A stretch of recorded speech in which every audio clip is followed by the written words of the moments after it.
Love is in the Did you make it? air. Can you smell it? It smells like dirty diapers. Oh, sorry, that was me. I had cabbage today, so sorry. That's me. Nah. Cabbage. Welcome back to another episode of Beef Sticks Podcast. Yes! It is 2 days removed from St. Valentine's Day. And yet, good old VD Day, if you will. I hope you all got some good VD 2 days ago. Should be cleared up sometime in the next 12 days. Or put some D in some D. I mean, whatever you do, that's fine. Or V on V. I'm okay with some scissoring or some docking. I mean, Pasty was trying to get docking with me earlier today. Little foreskin play is okay with me. I'm a free-spirited young man. Dutch rudder never hurt anybody. Just ask strategy. Unless you have carpal tunnel. Well, that's true. That's arthritis. Tennis elbow. God, I guess it can fuck with a lot of people. Maybe you should just Who knew there were so many problems just trying to get a Dutch rudder? A lot of work goes into this. God, I love your Facebook message. Where are you at, dog? I was back in time. That's what we just proved now. You literally went back to the past?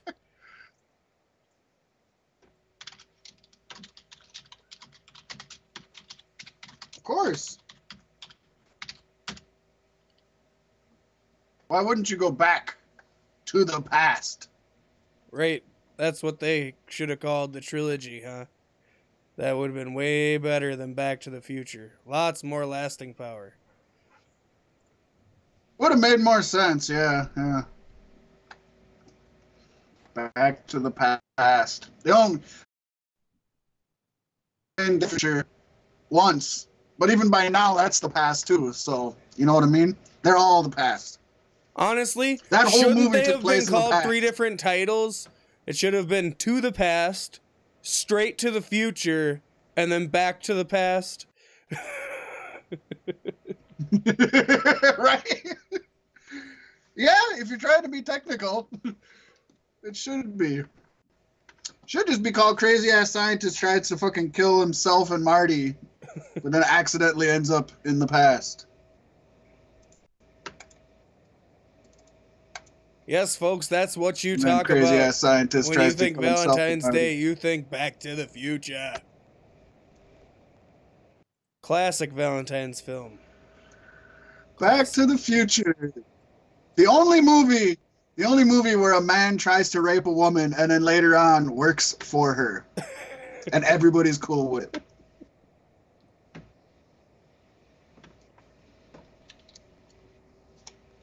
Whatever.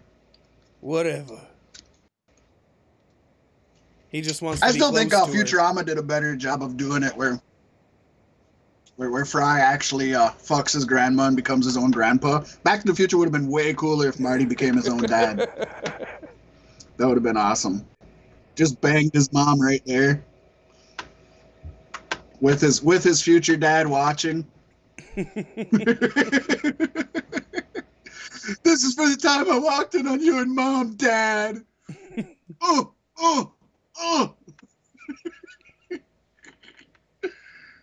I love it. I enjoy it. Thoroughly. Kind of awkward. Very thoroughly.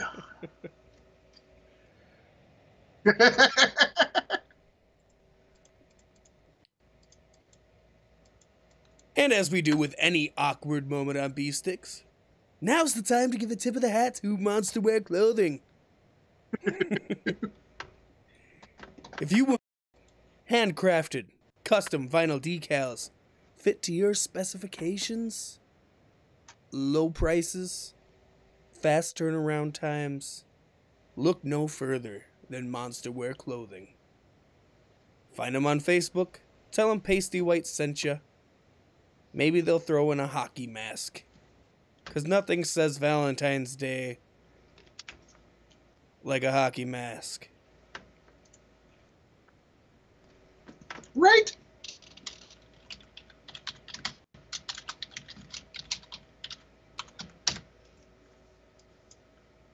And folks, don't forget, if you want to go check us out on Facebook, you can see facebook.com/Beefsticks Podcast.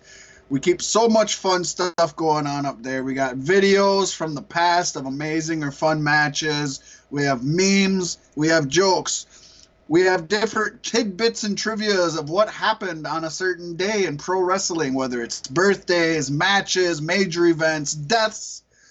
Tons of stuff to keep you entertained, laughing, and you can also keep up with what's going on with Beef Sticks, when we're going to be recording, if perhaps we got a late show coming up. Yes, Links to all of our keep you different entertained places. and laughing. Yes.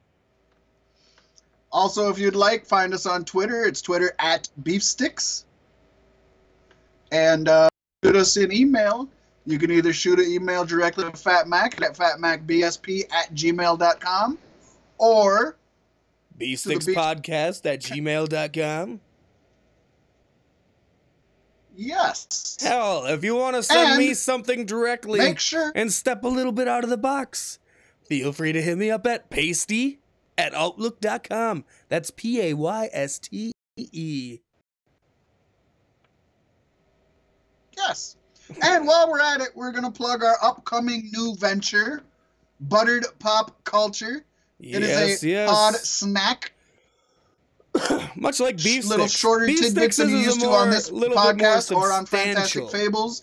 We try to keep it to between a half hour to an hour. You get more.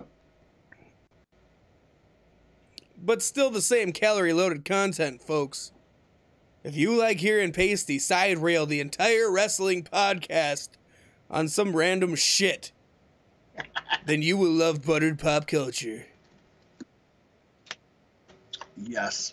Check us out on Facebook. And you can find Buttered Pop Culture at facebook.com Buttered Pop Culture or Twitter @Buttered Pop Culture. And we'll have just as much fun stuff going on that Facebook as Beefstick's Facebook page or more.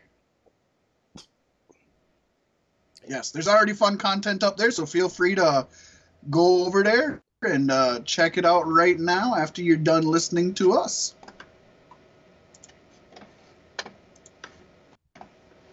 Or even while you're listening to us. I know I wouldn't mind seeing a couple more likes on the pages while we're broadcasting here tonight.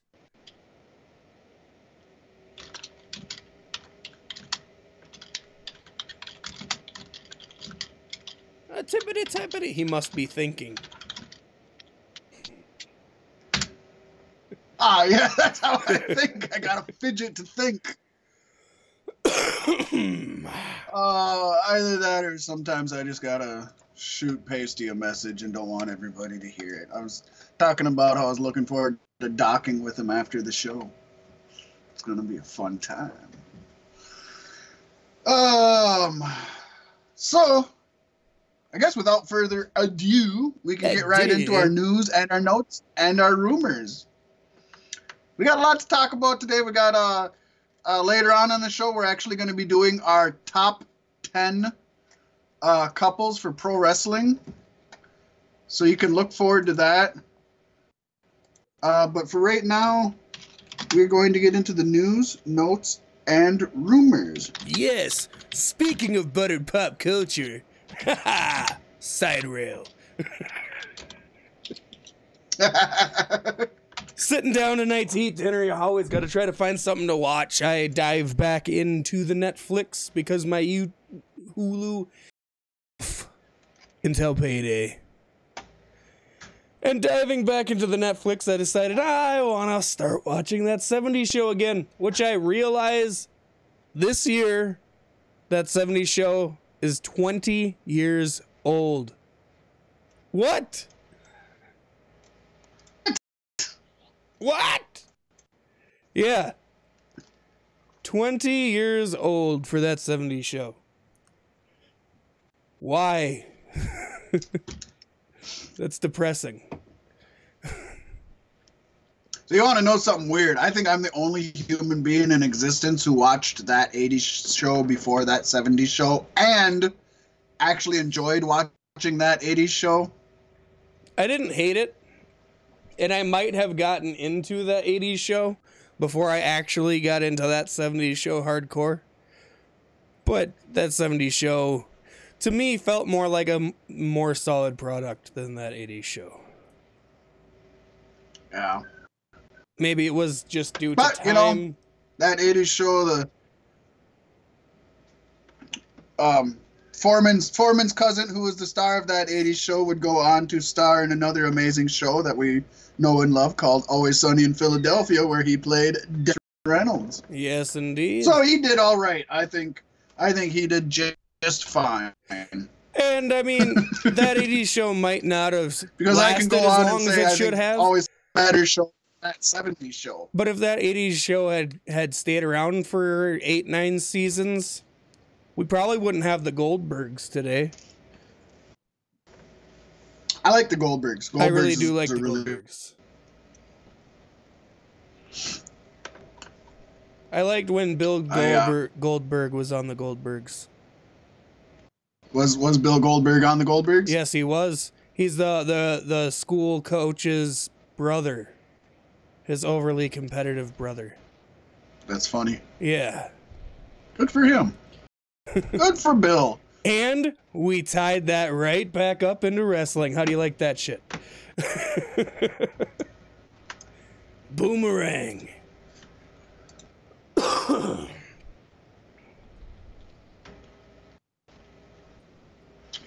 I'm going to have to apologize to our Spreaker fans. We're having some issues with Pasty's feed, and we're getting a lot of losing a lot of him. Shit. I don't know if I'm trying to cut there's something you can do to play around with that to make it better, but I don't know. I don't know.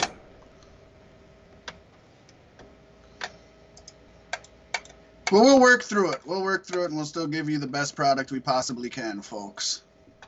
How are we coming on your end? I don't know exactly. I don't seem to be dropping off. All right. I just kind of adjusted my shit, so we'll see. We'll let you know how it goes. Oh, it does get it. Indinda.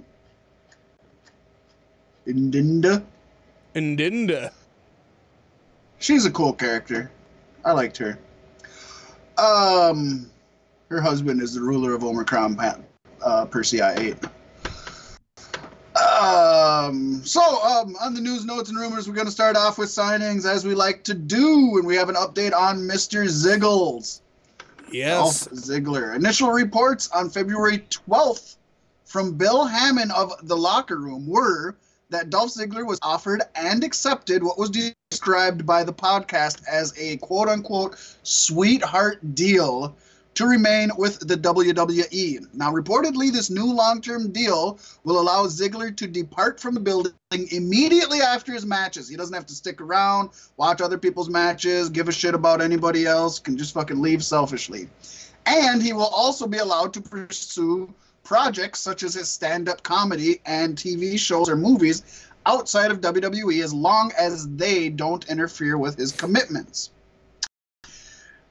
So they said that the reason for him relinquishing the U.S. title but then returning at the number 30 spot in the Rumble was because he had, quote-unquote, 1 foot out of the door, and they had only come to an agreement the day of the Rumble to actually be signed. But yesterday, Sports Illustrated said that the show-off is going to make an estimated $1.5 million in each next 2 years on the contract he recently signed. But they don't have any details on how that's broken up, if it's guaranteed money, whether he's allowed to leave after his matches or not, or do side projects. This report does, however, make a point to contradict the previous one, which did specify some of those details. Sports Illustrated says Ziggler was never planning on walking out, and re-signing with WWE was always the plan. Now, this also contradicts his public comments, which he Right. hinted that he was at least weighing his options. So we're getting multiple different things here, which, I mean, is kind of nothing new. We get that a lot. So I don't know. I'm glad he's still going to be on TV and we can watch him. And if he feels this is the best thing for him, I'm happy for him. I guess I'm happy we still get to see him. Hopefully they use him correctly. I mean, he zigged and zagged once more and cut a face promo. So that's a tough call. And he's not going to win the Fatal 5-Way. So it doesn't seem like anything's changed in the immediate run. No, not as of now. And I don't have it on either of these reports, but I've read elsewhere that through other people, they have said that Ziggler said he's more than happy to just keep losing matches and putting people over as long as he can do his outside projects. Now, whether that's true or not, I don't know, because he seemed to be pretty upset that he was always losing, but I don't know. I honestly expected him to leave. I did not expect him to stay with them, so this kind of surprised me, but again, if it's what he wants, I'm happy for him.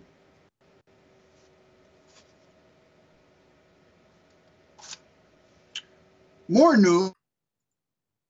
Our good friend Justin Barrasso notes that Hulk Hogan's camp was asking for $750,000 for him to appear as an honorary member of Bullet Club and New Japan Wrestling's Wrestle Kingdom 12. We had reported that earlier, that both Bullet Club and Hogan were kind of tossing around the idea. New Japan Pro Wrestling did not accept the offer, and Hogan obviously did not appear at Wrestle Kingdom alongside Bullet Club. That is an awful lot for just one appearance, at least to me. I don't know how the wrestling business goes, but man, do I think it would have been awesome to see Hogan in a Bullet Club shirt. I totally agree. That would have been fan-fucking-tastic. But, I mean, that's a lot of money to ask. Yeah, for one night. $750,000. One night he's not wrestling, but also he's released statements recently saying that he and WWE are working closer to a working relationship, and maybe he'll be able to come back to where he belongs. Which got me thinking, how amazing would it be for Hulk Hogan to be a general manager on Raw or SmackDown? Oh, that'd be awesome. I would love it. He's obviously one of the best talkers ever. It just makes me easily. Why hasn't he done it yet? You know, that's where my mind goes. I mean, TNA, but well, I think we know why. I think we know why, and it has to do with him and Bubba's wife and some statements to make him not the biggest. Hey, his statements did make him up to be the biggest.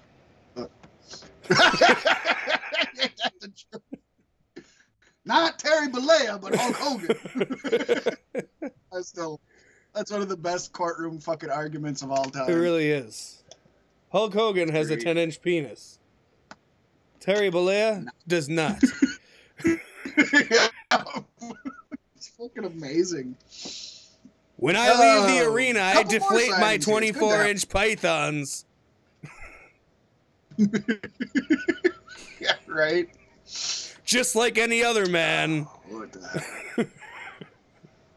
heck? You know what? I'm not kidding. I don't mean this in a homosexual way, but I want to see him start hulking up and watch it grow to 10 inches as he's hulking up, you know? That moment alone could resurrect Vine from the dead. Right? Him and Joey Ryan going toe to toe, hand to hand, cock to cock. Man-mole toe to man-mole toe. Yep. Oh, here's one that is actually a week old. We should have gotten to it last week. I had it on my brain last week. I didn't type it into my notes, and my mind is slippery, so I didn't report it, but I'm going to report it now because it's actually pretty big, I think. WWE has signed veteran Impact Wrestling employee Jeremy Borash to a deal. According to PW Insider, the hire was a Triple H decision, and Borash will be working with WWE NXT and the WWE Performance Center. No word yet on when Borash will start with the WWE, but there has been some speculation that Borash was hired for the Matt Hardy storyline, as he played a big part in the original Broken storyline in TNA. For those of you who don't know who Jeremy Borash is, he's been a pivotal person both backstage and on camera for TNA since its inception, since the beginning. He worked in WCW towards the end of its dying days, and he's been a full-on TNA guy, oftentimes wearing like 5 hats at a time. And I don't mean that he just collected, head memorabilia. I mean like he'd be producing, directing, on air, helping with merchandising, and standing gorilla telling people what to do and when to finish a match. Like he is a hands-on, extremely talented young man to have in the backstage area. And this is only going to be huge for WWE. Even if he just stays in NXT, it's going to be amazing, I think.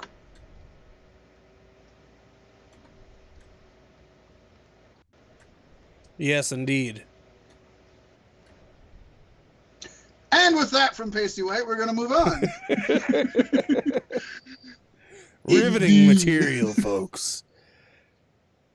So the man once known as Mahabali Shira, whose real name is Amanpreet Singh, and used to be in TNA, Impact Wrestling, Global Wrestling, whatever you want to call it, he is signed with the WWE now. Singh is a 6'2", 240-pound native Indian. Now, this is a man from Punjab, India, not like a Native American Indian, but a native Indian. It gets really confusing when you start talking like that. Anyways, Singh was with Impact Wrestling from 2014 until September of last year, and is also a former and the last Ring Ka King champion. For those of you who don't know what Ring Ka King is, it is actually a wrestling promotion that TNA Impact started on their own that was in India. It was an India-based wrestling promotion. It got big really quickly and it died really quickly. Not really much to talk about there. With this guy whose name is Amanpreet Singh, they got the Singh brothers in with Jinder Mahal. WWE has also signed a baseball star from India, whose last name is Singh. He actually has a documentary about him on Netflix, I believe. There's going to be a lot of Singhs running around. Now, I don't mean to sound racist, but are there any other fucking last names in India than Singh? There was a Tiger Ali Singh back in the day. Like, what's with all these Singhs? Is that just what they're looking for? Are they just looking for the name Singh? They're obsessed with musicals.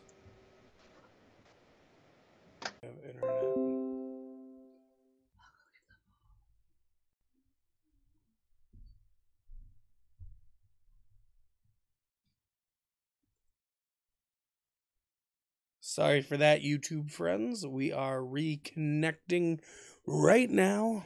Hopefully things will be a lot smoother. Doesn't look like it. I'm going to give it a few minutes before I reconnect with the Fat Mac. These spikes are fucking terrible.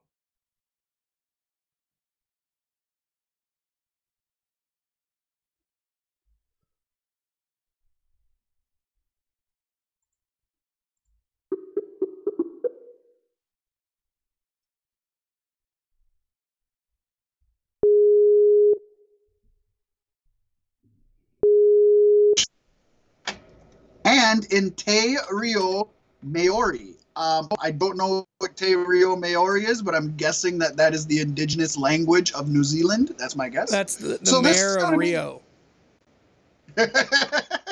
Just hanging out over in Australia. So this is the first time in New Zealand history that they are going to be airing free WWE content from Raw and SmackDown. Beginning February 24th, 2018, Maori Television Channel, English and Te Reo Maori, will televise a 1-hour version of Raw at 7:30 p.m. So that's even going to be more cut down than the 90-minute on Hulu. on Saturdays, and a 1-hour version of SmackDown at 7:30 p.m. on Sundays. The Te Rio channel will broadcast a Te Rio Maori version of Raw on Mondays at 9 p.m. So good news for New Zealand. Good news for WWE to be expanding in another market. Yeah, That's a positive thing for them. It's going to be good. Some news that I think it's going to take a little time from us, Pasty, because you and I have some discussing to do about this coming up. WrestleZone spoke with a reliable source yesterday morning and has confirmed WWE is internally discussing bringing back the WWE Draft at the upcoming Backlash pay-per-view. Now, WWE recently sent out an email announcing that the upcoming Backlash pay-per-view will feature both Raw and SmackDown Live superstars. Originally, this show was going to be a Raw brand-only event. Now, that had led to speculation that going forward, all pay-per-views are going to be dual-branded. Reasons for this run from low ticket sales to cost-cutting to just, quote, spice up the cards. PWInsider.com is reporting that as of yesterday morning, none of the roster has been informed about plans to have the WWE pay-per-views be dual-branded going forward. But from what WrestleZone has been told, the idea for the WWE Draft returning at Backlash would be to use it as a way for WWE to jumpstart the all-dual-brand pay-per-view format going forward. As is the case with everything in WWE, nothing is set in stone until it happens. The idea of holding the WWE Draft at Backlash is certainly being discussed, though, within WWE. Pasty, what is your thoughts on this, this perhaps turning all pay-per-views into the Raw SmackDown format? Well, Fat Mac, I am certainly being disgusted.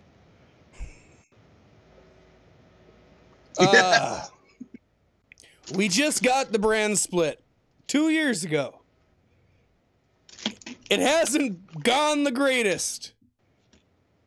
We've had a superstar shakeup that felt way too soon. Yeah. And now, if this is really the case and we're going to have dual branded pay-per-views, have you heard some of the new things, the new speculations on this? Such as? All pay-per-views would be longer at 4 hours with a 2-hour pre-show. Yeah, I did hear that they were possibly making them 5-hour shows, yeah. Which nobody wants. Let's just be honest. Nobody wants that. I mean, if you can do it right, but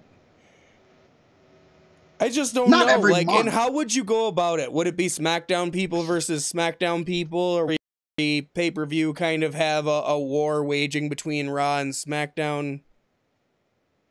There's ways to make it work, and there's ways that they're going to do it that aren't going to work.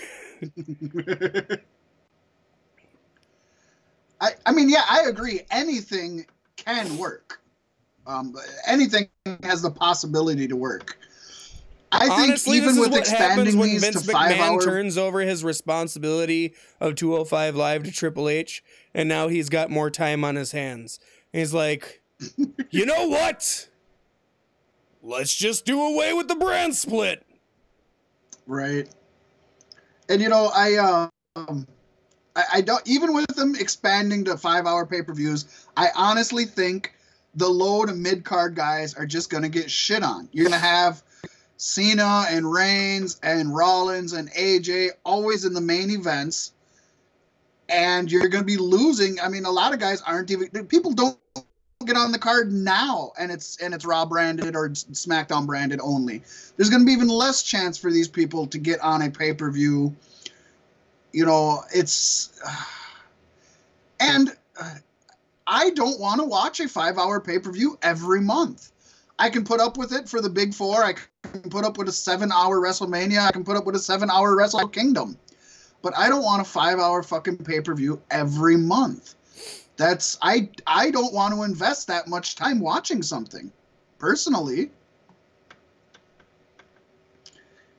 it's and like you said, I don't know. In my opinion, the best way to do it is still only have it SmackDown versus SmackDown and Raw versus Raw. But you know they won't keep that up. They won't do that. Even if they start it that way, it won't last long. It just They haven't been able. My thought is when Vince started the brand split, he gave control of the shows to Stephanie and Shane, and he said he wanted blood. He wanted competition. We haven't had that much. No. Not enough. Not for what Vince was getting at. And I would like to see people fighting, like maybe not champion versus champion, but give it more, open it up more to people being able to kind of jump shows easier. I don't know. It could be, it could be good and interesting. Having more big names on the card, I don't think is going to get people more views or more butts in the seat. If they're not the big four, the not diehard, the casual WWE fan still isn't going to buy it or go to it. If it's not the big four, they're still not going to. And Royal Rumble excluded, because I really enjoyed Royal Rumble. If they keep having these convoluted storylines that don't make sense, aren't going anywhere, or just dropped, and the matches keep being subpar matches, I don't care how many big names you have there, the people still aren't going to go there and watch your stupid-ass storylines and your boring-ass matches. No matter how many big names you put on the fucking marquee. They're looking at the wrong fucking issue. It's like when talking about Marvel versus DC, and Marvel started beating DC, and DC said, well, you know what? Marvel always has more red on their covers. Let's put more red on our covers and we'll sell more. No, the problem was their stories were bad and their characters were boring. It's easy to find something little like that and change it. It's hard to look at yourself and see what you need to internally change. And that's what WWE needs to do. It's not change the brand split. The brand split hasn't worked perfectly by no means. But that's because what else hasn't they've given changed? us poor, lackluster storylines and not entertaining matches. What else has not changed? What else hasn't changed is shitty graphics over Uso promos. They're back this week. Oh my God. And now they have it on Raw. Now it's on Raw. Oh shit. It's like, I thought they were getting rid of it and now it's on Raw. Between that and those stupid selfie interviews where they're holding a phone and giving you low quality, shaky cam fucking interviews. Yeah, those things aren't helping either. I give them credit for trying something, but it's not working. I do give them credit for trying it. I'll give them that, but it's not working. They're trying to be edgy. Oh, is it not working? God. It's I don't know. But I don't think this is the answer, but we'll see what happens. Maybe it's everybody's making a mountain out of a molehill, and it might just be that Backlash is just going to be co-branded because they're doing the draft, and that way they don't have to change stories. You can do the draft before Backlash, but still have all the same matches you were building up to it. That could be it. That could just be it. It's just a buffer in between the brand split. And then they go back to the split branded pay-per-views. I like the idea they had before when they said that Money in the Bank was going to be included as one of the big shows. So there would be 5 big shows in 2018 and SmackDown would have less shows than Raw. Right. I was okay with that. And let's just try to keep to that, please. Otherwise, you're going to have to do things that are going to make me very happy and you're not going to do them. So don't do it at all. And, would they, the next question is, we don't know the answer to this, but the next question is, would they change their pay-per-view lineup as they currently have it? Because right now, there's multiple months that have 2 pay-per-views at a time in them. Are you going to do 2 co-branded 5-hour pay-per-views in 1 month? That's where I think you wouldn't get that. You'd get 1 pay-per-view a month, and it would be more time to spend in one sitting. Yeah, but I would hope not. I would hope they would adjust that. We don't know, but I would hope so.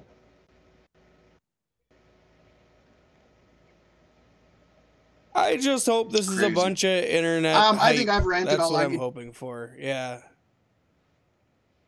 I agree. And speaking of internet hype, everybody was talking about this the last couple weeks. Booker T has now shot down the rumor that he and Corey Graves have any heat. Booker was on Sam Roberts' radio show, and he flat out said, you know what, we were on our radio show. We had done our last segment, and we had more time on the air that we had to do. When you're on a radio show, you have to put in a certain amount of time. Oh, excuse me. And he said they just, they had heard the rumors that just because they banter back and forth on air, that Corey and him had beef. And so he said they just played it up. He said, and if you go back and listen to it, it's a wrestling promo. He shot a wrestling promo. He even said, if you mess with my green, I'm going to get mean, Right. You don't say that for real if you're about to fight somebody. Right? He said that once it started getting big, he said once he seen that Forbes was actually airing an article about it, he actually texted Corey Graves and let him know that things were cool. And that was the day that Corey Graves sent out the Art of War tweet from Sun Tzu. So Corey Graves was in on it, just playing with it. I know at least myself, I don't remember what your stance was. I thought it was kind of a work shoot. Like, yeah, they did have beef in the back, but this was just them kind of overdoing it and playing it up. Yeah. The way it sounds, at least from Booker, and they could lie, but the way it sounds, they were just having fun, just working the people, just working us fans. I thought for the most part it all felt like a work. Corey Graves' Sun Tzu quote, though, that was where I was like, oh shit, maybe it is. Yeah. But all the Booker T stuff. That's good to know, and I better not catch him out on the streets. No. Yeah, he said, not at work, not at the airport, but on the streets. I love how he went back and reiterated, airport, yeah. Not at the airport, Del Rio, not at the airport. Yep. Yeah, so I mean, it's good to know that there's no heat between them. It's also good to know that in this day and age, we can still be worked over a little bit. Yeah. I think it's fun. I think it's good. I think it's great. I love to be worked over. More wrestlers should be trying to do that to mask their personal lives. Yeah. Like Braun Strowman, who's turning into a cartoon character.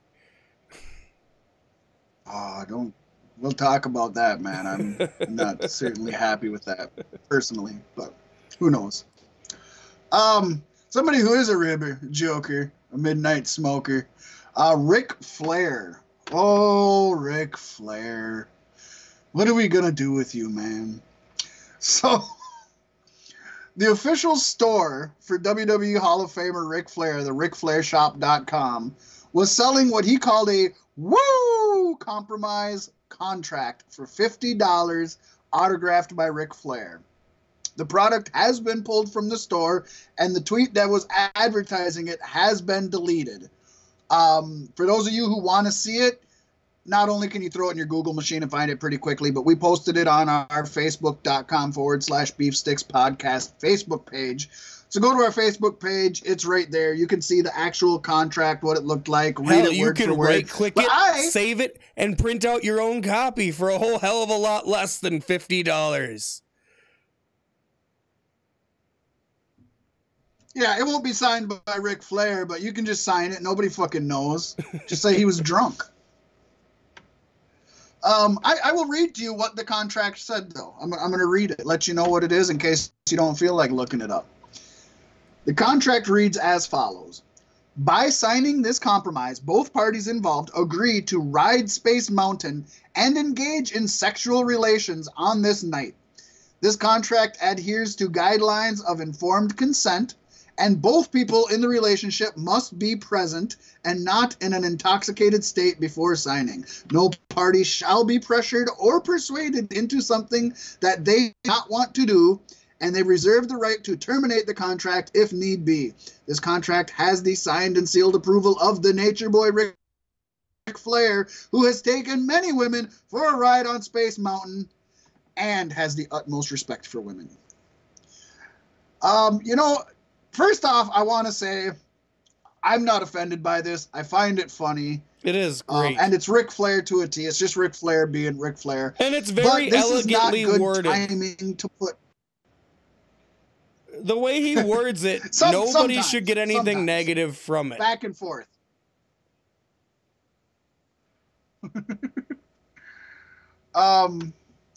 But it's just it's the poor timing with everything going on in Hollywood and everywhere. It's not even just Hollywood now. With the Me Too and the Time's Up deal going on, it's poor timing. And I just think, and the fact that, people have pointed out the fact that he's trying to make money off of all these women who have been, hurt allegedly, also is not cool. And I would agree with that. Him using this negative thing for his own monetary gain isn't cool. It's a good business move. The makers of pepper spray do the same thing. And if you want to follow this show, hop on over to Spreaker and join us on the actual podcast half of the show, and we'll see if that makes things better. Well, YouTube fans, come check us out. It ain't over yet.